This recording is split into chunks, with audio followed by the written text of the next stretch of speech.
ನಮಸ್ಕಾರ ಸ್ನೇಹಿತರೆ, ರಂಜು ರುಚಿ ಲೋಕ ಚಾನಲ್ಗೆ ನಿಮಗೆಲ್ಲರಿಗೂ ಸುಸ್ವಾಗತ. ಇವತ್ತು ನಾವು ಬೆಳಗಿನ ತಿಂಡಿಗಾಗಿರ್ಬೋದು, ನೈಟು ಡಿನ್ನರ್ಗಾಗಿರ್ಬೋದು, ಬಿಸಿ ಬಿಸಿ ರೊಟ್ಟಿ ಹಾಗೂ ಚಪಾತಿ ಜೊತೆಗೆ ಹೊಸ ರೆಸಿಪಿಯಾದ ಹುರುಳಿ ಜುನ್ಕನ ಯಾವ ರೀತಿ ಮಾಡೋದು ಅಂತ ತಿಳಿಸ್ಕೊಡ್ತಾ ಇದ್ದೀನಿ. ಈ ರೆಸಿಪಿನ ಹಳ್ಳಿ ಕಡೆನೇ ಜಾಸ್ತಿ ಮಾಡೋದು, ಇದೊಂದು ಹೊಸ ರೆಸಿಪಿ ಅಂತಲೇ ಹೇಳ್ಬೋದು. ಈ ರೆಸಿಪಿ ಇದು ತುಂಬ ಬಿಸಿ ಬಿಸಿ ರೊಟ್ಟಿ ಹಾಗೂ ಚಪಾತಿ ಜೊತೆಗೆ ತುಂಬ ರುಚಿಕರವಾಗಿರುತ್ತೆ. ಇದಕ್ಕೆ ಬೇಕಾಗಿರುವಂಥ ಇಂಗ್ರೀಡಿಯೆಂಟ್ಸ್ ನೋಡ್ಕೊಬರೋಣ ಬನ್ನಿ. ನಾನಿಲ್ಲಿ ಒಂದು ಗೆಡ್ಡೆ, ನಾನು ಇಬ್ರಿಗೆ ಮಾಡ್ಕೊಳ್ತಾ ಇರೋದ್ರಿಂದ ಒಂದು ಗೆಡ್ಡೆ ದೊಡ್ಡ ಸೈಜ್ದಂಥ ಈರುಳ್ಳಿನ ತೊಗೊಂಡಿದ್ದೀನಿ. ಇವಾಗ ಇದನ್ನು ಉದ್ದುದ್ದು ಕಟ್ ಮಾಡ್ಕೊತಾ ಇದ್ದೀನಿ.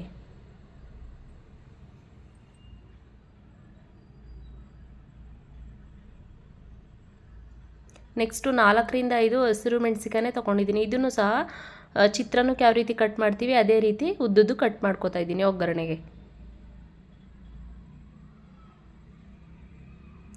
ನಿಮಗೆ ಖಾರ ಎಷ್ಟು ಬೇಕು, ಖಾರ ಜಾಸ್ತಿ ತಿಂತೀನಿ ಅಂತ ಅಂದರೆ ಇನ್ನೂ ಸ್ವಲ್ಪ ಜಾಸ್ತಿ ಹಸಿಮೆಣಸಿಕಾಯಿನ ಹಾಕೋಬೋದು.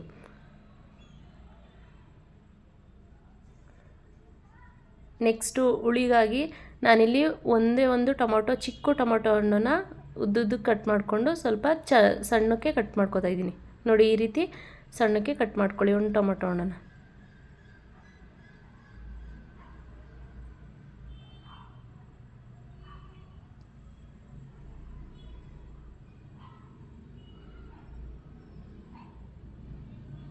ನೆಕ್ಸ್ಟು ಇಲ್ಲಿ ಒಗ್ಗರಣೆಗೆ ಒಂದು ಗೆಡ್ಡೆ ಈರುಳ್ಳಿ, ಹಾಗೆ ಜಜ್ಜಿರುವಂಥ ಒಂದು 4 ಪೀಸ್ ಬೆಳ್ಳುಳ್ಳಿ, ಹಾಗೆ ಒಂದು ಸ್ವಲ್ಪ ಹಸಿರು ಮೆಣಸಿನ್ಕಾಯಿ, ಒಂದು ಟೊಮೊಟೊ ಹಣ್ಣನ್ನು ಸಣ್ಣಕ್ಕೆ ಹಚ್ಕೊಂಡು ಇಟ್ಕೊಂಡಿದ್ದೀನಿ. ನೆಕ್ಸ್ಟು ಒಂದು ಬೌಲ್ಗೆ ನಾನು ಒಂದು ನಿಂಬೆಹಣ್ಣು ಗಾತ್ರದಾಗಷ್ಟು ಹುಣಸೆಹಣ್ಣನ್ನು ಒಂದು 10 ನಿಮಿಷ ನೆನೆಸಿಟ್ಕೊಂಡಿದ್ದೀನಿ. ನಾನು ಮನೇಲೇ ರೆಡಿ ಮಾಡಿದಂಥ ಹುರುಳಿ ಹಿಟ್ಟನ್ನು ತೊಗೊಂಡಿದ್ದೀನಿ. ಈ ಹುರುಳಿ ಹಿಟ್ಟನ್ನು ಯಾವ ರೀತಿ ರೆಡಿ ಮಾಡೋದು ಅಂತ ನೆಕ್ಸ್ಟ್ ವಿಡಿಯೋದಲ್ಲಿ ತಿಳಿಸ್ಕೊಡ್ತೀನಿ. ಹಾಗೆ ಸ್ವಲ್ಪ ರುಚಿಗೆ ತಕ್ಕಷ್ಟು ಉಪ್ಪು, ಹಾಗೆ ತೆಂಗಿನ ತುರಿ ಬೇಕು ಅಂದರೆ ಹಾಕ್ಕೊಳ್ಳಿ. ಹಾಗೆ ಒಗ್ಗರಣೆಗೆ ಸಾಸಿವೆ ಮತ್ತು ಕಡಲೆಬೇಳೆ. ಇವಾಗ ಗ್ಯಾಸ್ ಮೇಲೆ ಒಂದು ಬಾಣಲಿನ ಇಟ್ಕೊಂಡು ಅದಕ್ಕೆ ಸ್ವಲ್ಪ ಎಣ್ಣೆನ ಹಾಕೊಳ್ಳೋಣ. 2 ಟೇಬಲ್ ಸ್ಪೂನ್ ಆಗೋಷ್ಟು ಅಡುಗೆ ಎಣ್ಣೆನ ಹಾಕ್ತಾ ಇದ್ದೀನಿ.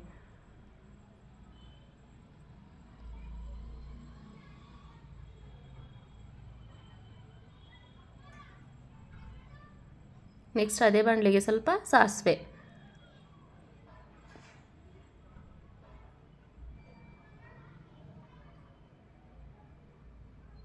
ಹಾಗೆ ಸ್ವಲ್ಪ ಕಡಲೆಬೇಳೆ ಹಾಕೋತಾ ಇದ್ದೀನಿ.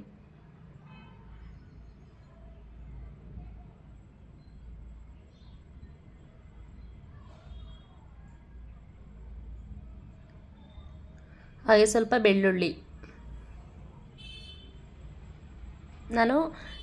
ನಾವು ಜಾಸ್ತಿ ಬೆಳ್ಳುಳ್ಳಿ ತಿನ್ನಲ್ಲ, ಅದಕ್ಕೆ ನಾನು ಒಂದು 4 ಪೀಸಷ್ಟು ಹಾಕ್ಕೊಂಡಿದ್ದೀನಿ. ನಿಮ್ಗೆ ಬೇಕು ಅಂದರೆ ಜಾಸ್ತಿ ಹಾಕೋಬೋದು. ಹಾಗೆ ಆವಾಗಲೇ ಕಟ್ ಮಾಡಿ ಇಟ್ಕೊಂಡಿರೋಂಥ ಈರುಳ್ಳಿ. ಇವಾಗ ಇದನ್ನೆಲ್ಲ ಸ್ವಲ್ಪ ಚೆನ್ನಾಗಿ ಫ್ರೈ ಮಾಡಿ.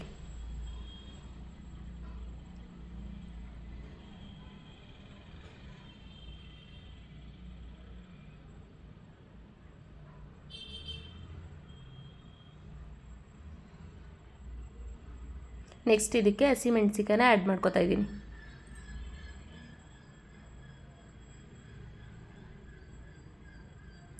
ಇದನ್ನು ಚೆನ್ನಾಗಿ ಫ್ರೈ ಮಾಡ್ಕೊಳ್ಳೋಣ. ಈರುಳ್ಳಿ ಗೋಲ್ಡನ್ ಕಲರ್ ಬರೋವರೆಗೂ ನೀಟಾಗಿ ಫ್ರೈ ಮಾಡ್ಕೊಳ್ಳಿ. ನೋಡಿ, ಈ ರೀತಿ ಗೋಲ್ಡನ್ ಕಲರ್ ಬರೋವರೆಗೂ ಚೆನ್ನಾಗಿ ಫ್ರೈ ಮಾಡ್ಕೊಳ್ಳಿ. ನೋಡಿ, ಇವಾಗ ಚೆನ್ನಾಗಿ ಬೆಂದಿದೆ. ಇವಾಗ ಇದಕ್ಕೆ ಟೊಮೊಟೊ ಹಣ್ಣನ್ನು ಹಾಕೋತಾ ಇದ್ದೀನಿ.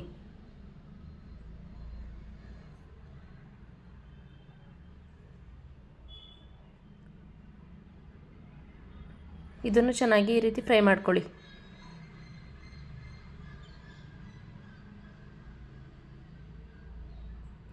ಇವಾಗ ಇದು ಬೇಗ ಸಾಫ್ಟ್ ಆಗಲಿ ಅಂತ ಉಪ್ಪಿನ ಪುಡಿನ ಹಾಕ್ತಾಯಿದ್ದೀನಿ.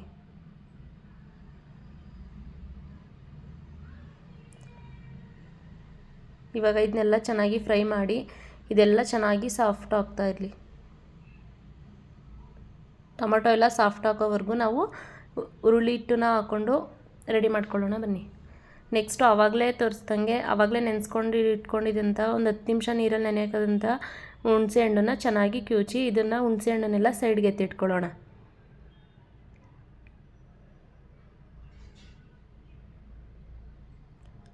ನೋಡಿ ಈ ರೀತಿ ಹುಣಸೆ ಹಣ್ಣನ್ನೆಲ್ಲ ನೀಟಾಗಿ ತೆಗ್ದು ಸೈಡ್ ಇಟ್ಕೊಳ್ಳಿ. ನೀವು ಬೇಕಂದರೆ ಇನ್ನೊಂದು ಸ್ವಲ್ಪ ನೀರು ಹಾಕೋಬೋದು, ಜಾಸ್ತಿ ಮಾಡ್ತೀನಿ ಅಂದರೆ.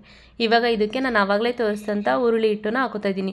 ನಾನಿಲ್ಲಿ ಒಂದು 2 ಸ್ಪೂನ್ ಆಗೋಷ್ಟು ಹಾಕೋತಾ ಇದ್ದೀನಿ. ಇವಾಗ ಇದನ್ನೆಲ್ಲ ನೀಟಾಗಿ ಸ್ವಲ್ಪನೂ ಗಂಟಿಲ್ದೇ ನೀಟಾಗಿ ಮಿಕ್ಸ್ ಮಾಡ್ಕೋಬೇಕು.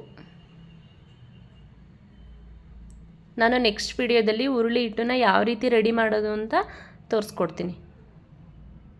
ಇದು ಮನೆಯಲ್ಲೇ ರೆಡಿ ಮಾಡಿರೋಂಥ ಹುರುಳಿ ಹಿಟ್ಟು. ನೆಕ್ಸ್ಟು ನೋಡಿ ಅದೆಲ್ಲ ರೆಡಿ ಆಗೋ ಅಷ್ಟರಲ್ಲಿ ಇಲ್ಲಿ ಟೊಮೊಟೊ ಚೆನ್ನಾಗಿ ಸಾಫ್ಟಾಗಿದೆ. ಇವಾಗ ಅದಕ್ಕೆ ಇವಾಗ ತಾನೇ ರೆಡಿ ಮಾಡಿಟ್ಕೊಳ್ಳೋಂಥ ಹಿಟ್ಟನ್ನು ಹಾಕೋತಾ ಇದ್ದೀನಿ.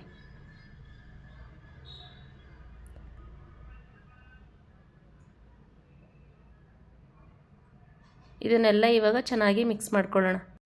ಇದನ್ನೆಲ್ಲ ಚೆನ್ನಾಗಿ ಮಿಕ್ಸ್ ಮಾಡಿಕೊಂಡು ಇದ್ರ ಮೇಲೆ ಒಂದು ಪ್ಲೇಟ್ನ ಮುಚ್ಚಿ 10 ನಿಮಿಷ ಕುದಿ ಬರೋವರೆಗೂ ಬಿಟ್ಟರೆ ಬಿಸಿ ಬಿಸಿಯಾದ ರುಚಿಕರವಾದ ಹುರುಳಿ ಜುನ್ಕ ರೆಡಿ. ಇದಕ್ಕೆ ಸ್ವಲ್ಪ ರುಚಿಗೆ ತಕ್ಕಷ್ಟು ಉಪ್ಪು ಮತ್ತು ಕೊಬ್ಬರಿ ತುರಿನ ಹಾಕ್ತಾಯಿದ್ದೀನಿ. ನೋಡಿದ್ರಲ್ಲ ಸ್ನೇಹಿತರೆ, ಘಮಘಮಿಸುವ ಬಿಸಿ ಬಿಸಿಯಾದ ಹುರುಳಿ ಜುನ್ಕ ರೊಟ್ಟಿ ಮತ್ತು ಚಪಾತಿ ಜೊತೆಗೆ ಸವಿಯಲು ಸಿದ್ಧ. ಈ ವಿಡಿಯೋ ನಿಮಗೆ ಇಷ್ಟ ಆದರೆ ಲೈಕ್ ಮಾಡಿ, ನಿಮ್ಮ ಫ್ರೆಂಡ್ಸ್ ಜೊತೆ ಶೇರ್ ಮಾಡಿ ಮತ್ತು ಮರೆಯದೆ ನಮ್ಮ ರಂಜು ರುಚಿ ಲೋಕ ಚಾನಲ್ಗೆ ಸಬ್ಸ್ಕ್ರೈಬ್ ಆಗಿ. ಮುಂದಿನ ವಿಡಿಯೋದಲ್ಲಿ ಸಿಗೋಣ. ಧನ್ಯವಾದಗಳು.